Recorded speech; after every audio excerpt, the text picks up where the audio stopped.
Se você está querendo emagrecer, eu aposto que você já sabe o que deve fazer.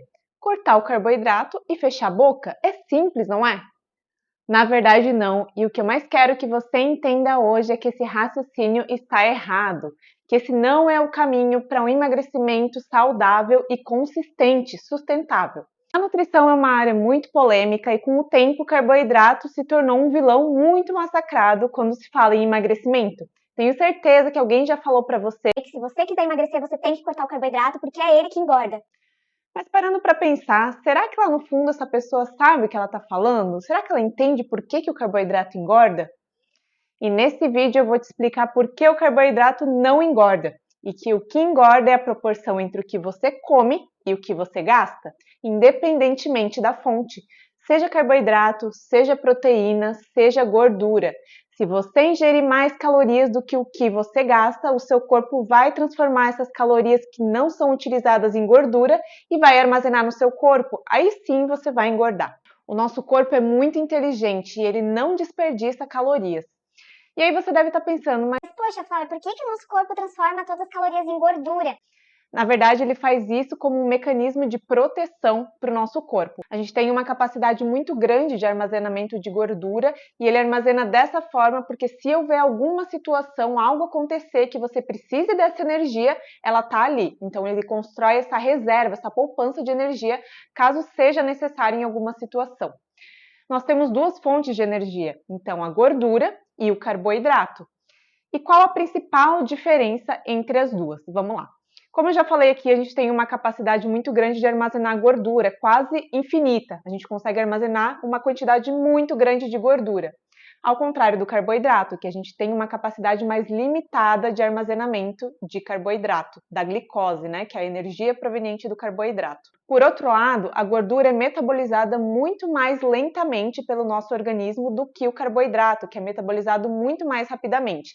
Isso quer dizer que a energia proveniente da gordura é liberada de forma muito mais lenta e a do carboidrato é liberada de forma muito rápida. Então, a glicose ou o glicogênio, que é a forma de energia utilizada pelos nossos músculos, ela está sempre disponível. Então, o nosso corpo tem essa preferência por utilizar a energia proveniente do carboidrato porque ela está sempre disponível. Então, o carboidrato é uma das nossas principais fontes de energia e eu não estou falando somente de fazer exercício físico, né? Como eu já falei aqui, ela é a principal fonte que os nossos músculos utilizam como energia para fazer atividade física, que eles utilizam na forma de glicogênio, mas não é só para isso. O carboidrato é importante para as funções básicas do nosso corpo, para os nossos processos fisiológicos, ou seja, para o nosso corpo funcionar. Para vocês terem ideia, só o nosso cérebro consome mais de 20% da energia total do nosso corpo.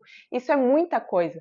Então, com essa informação, a gente já consegue constatar que, se você fizer uma restrição muito excessiva de carboidrato, você com certeza vai ter as suas funções cognitivas prejudicadas de alguma forma. O que eu quero dizer com isso? Você provavelmente vai sentir algum desses sintomas. Ou você vai se sentir lenta, ou você vai sentir um cansaço, uma fadiga mental, talvez você se sinta desatenta, esquecendo as coisas em casa, no seu dia a dia, talvez você sinta dificuldade de concentração, dificuldade para fazer alguma atividade de leitura, onde você precisa pensar muito, ou seja, onde o seu cérebro precisa estar trabalhando muito mais do que ele já trabalha normalmente. Então, isso quer dizer que se você estiver sentindo algum desses sintomas, muito provavelmente o seu cérebro está recebendo menos energia do que ele deveria. E o nosso cérebro tem a capacidade de utilizar a energia proveniente da gordura, mas é como se fosse uma solução temporária. O que acontece? Em algumas situações, como por exemplo, quem pratica longos períodos de jejum de forma programada, ou quem pratica dieta cetogênica, que é uma dieta que prioriza muito mais gorduras e proteínas do que carboidrato, então se utiliza uma quantidade muito maior de gordura e proteínas e uma quantidade menor de carboidrato, o nosso corpo consegue quebrar essa gordura e transformar em corpos cetônicos, enviar esses corpos para o nosso cérebro, e aí sim ele consegue utilizar essa energia proveniente da gordura, mas como uma solução temporária, até você fazer a próxima refeição e ingerir carboidrato novamente. Ele tem preferência pelo carboidrato, pela glicose, na verdade, né, que é a energia proveniente do carboidrato, porque ela está sempre disponível de forma muito mais rápida. Então, você não pode de jeito nenhum cortar o carboidrato da sua alimentação. O excesso de glicose é muito perigoso. Existem diversos perigos provenientes do pico de glicemia, de glicose no sangue, que leva ao pico de insulina, né? Além da obesidade, pode levar a diabetes, mas a gente precisa sim ter uma quantidade mínima de glicose no nosso corpo para ele desempenhar suas funções básicas, para que tudo possa funcionar como deveria, para que os nossos processos fisiológicos possam acontecer. Além das pessoas que praticam longos períodos de jejum ou que seguem uma dieta cetogênica, existe uma situação, no geral, em que o consumo de carboidrato pode sim ser bem reduzido, que é por pessoas que não tenham demanda por ele, ou seja, pessoas sedentárias. Aí sim, essa pessoa pode consumir o mínimo de carboidrato somente para suprir a necessidade de energia que o nosso corpo tem para funcionar mesmo, mas mesmo assim ela não deve cortar excessivamente o carboidrato, tá? Mas deixando de lado esse exemplo da pessoa sedentária, se você pratica atividade física diariamente, você precisa sim ingerir carboidrato para conseguir treinar bem, para ter energia para treinar. É ele que vai te dar energia para você não se sentir fraca, não se sentir cansado, fadigado durante o treino. Agora que você já entendeu que não é o carboidrato que engorda, e sim o fato de você comer calorias em excesso e não gastar, independentemente do alimento, nós vamos para uma segunda parte do vídeo, onde eu vou te falar o que realmente importa na hora de escolher qual tipo de carboidrato você vai comer. Existem dois tipos de carboidrato, os simples e os complexos. Os simples, que são os bolos, mel, açúcar, as frutas, pães não integrais, têm uma absorção muito mais rápida dentro do nosso corpo e por isso eles podem levar a picos de glicose no sangue e, portanto, picos de insulina, porque conforme aumentam os níveis de glicose no sangue, o nosso pâncreas precisa liberar mais insulina, porque é a insulina, que é um hormônio, que ajuda a glicose a entrar nas nossas células para ser utilizada como energia. Já os carboidratos complexos, como por exemplo a aveia, pães de grãos integrais, arroz integral, feijão, lentilha, batata, eles têm uma absorção muito mais lenta dentro do nosso organismo. O metabolismo desses carboidratos complexos acontece de forma muito mais lenta. Isso se deve principalmente à presença das fibras. Então, além de tornar o processo mais lento, não ocorrendo esse pico de glicose no sangue, esses carboidratos mais complexos ajudam na manutenção da saciedade. Eu quero só chamar atenção aqui para um item que eu citei como carboidrato simples, que pode parecer um perigo, mas na verdade não é, que são as frutas. Muitas pessoas acabam cortando as frutas da sua alimentação por conter carboidrato, por conter a frutose, que é o açúcar proveniente da fruta. Mas, na verdade, as frutas não são só calorias, né? Quem me segue no Instagram sabe que eu já falei algumas vezes sobre isso. As frutas possuem muitas vitaminas, minerais e outros nutrientes que são muito importantes para o nosso organismo. O maior problema, na verdade, é o suco da fruta. Porque para fazer um copo de suco vão ser necessárias várias frutas e aí sim, além de se tornar muito calórico, a gente vai estar deixando de ingerir a casca, o bagaço da laranja, muitas vezes a parte onde contém principalmente as fibras, mas também outras vitaminas e minerais. A gente vai estar ingerindo só o que sai na hora que espreme, ou seja, só a frutose realmente. E aí, isso sim pode se tornar um perigo se consumido com muita frequência.